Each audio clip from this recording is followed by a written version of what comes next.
The strips representation is based on the idea that in a world state we have objects that are somehow related to each other. That means we need to define some relations that we can use to relate the objects to each other. Relations are also known as predicates. For a given world state, a relation between several objects can either hold or not hold. That is, it is either true or false. Here are the relation defined for the dog-walker robot domain in the PDDL syntax. The first predicate mentioned here is the adjacent predicate, which defines when two locations are next to each other. So the way this works is that we name the relation that we want to define, and then we give the parameters to this relation. In this case, they are two locations. They are denoted by variables here. You can recognize a variable in the syntax because it starts with a question mark. So this is not a specific location that we've defined, but just a variable. And this is followed by the minus symbol with the type of those variables. So what this is defining is that adjacent is a relation that is defined over two locations L1 and L2. And again, there's a comment here that explains this more readable. Location L1 is adjacent to L2. Then we have a relation attached, which defines where a pile P is, namely at some location L.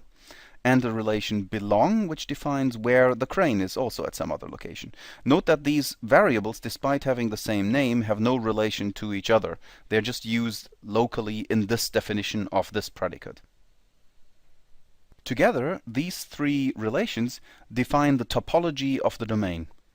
One thing that is special about these relations is that they are static. That is, once they are defined for a specific state, they will never change from state to state. If locations are adjacent, they will always be adjacent. There's no action that can change that. The other relations here are known as dynamic or fluent relations because they can change from state to state. For example, the at relation tells us where a robot is currently. It tells us at which location this robot is currently located. Then we have an occupied location, which is a unary relation. It takes only one argument and tells us whether a given location is occupied by a robot at that location. Then we have the loaded relation, which tells us whether there is a container loaded onto a robot or which container is loaded onto a robot. And unloaded is true if a robot is not loaded with a container. Then we have a holding relation, which tells us which container is held by a crane, and we have an empty relation, which is true if and only if the crane is not holding a container. You can see here that these relations are not independent of each other. For example, holding and empty are closely related.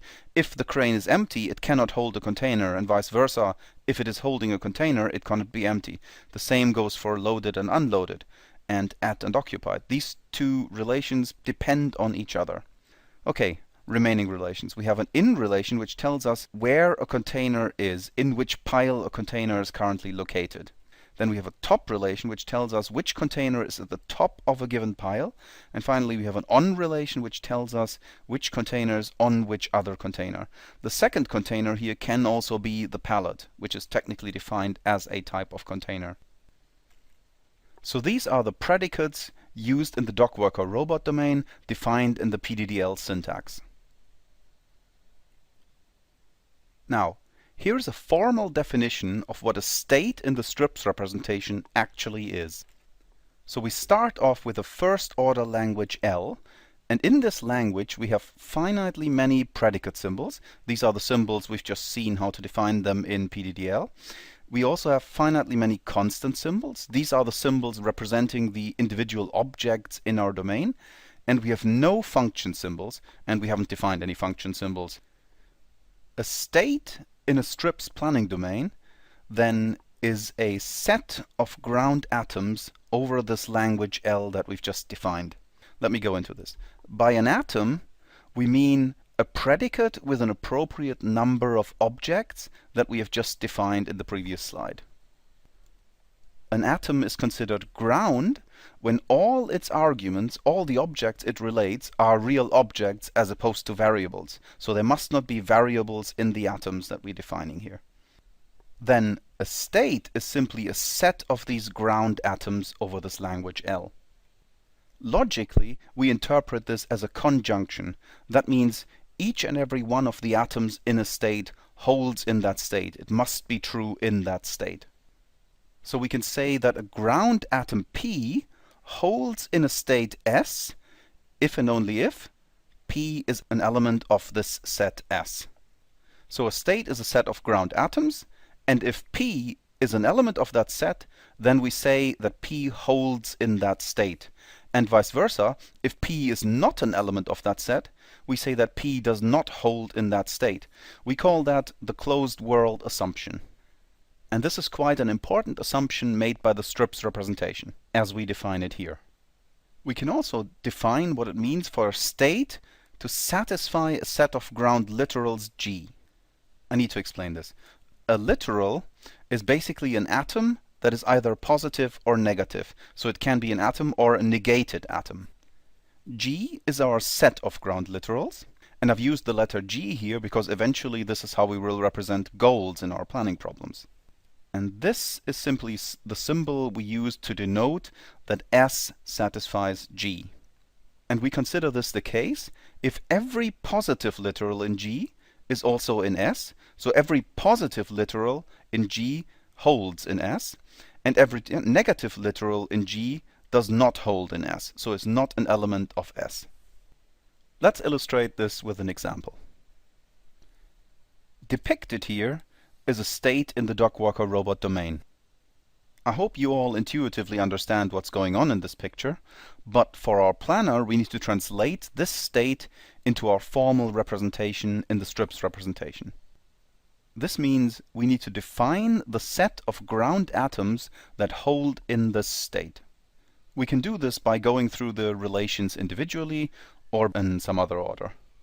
The first relation we defined earlier is the adjacent relation, and that tells us which locations are reachable from which other locations. So we have two locations here, location 1 and location 2, and they are connected by this path. So what we have is that location 1 is adjacent to location 2 and vice versa, and that's what we've got here. We need to actually write down both ways of this relation.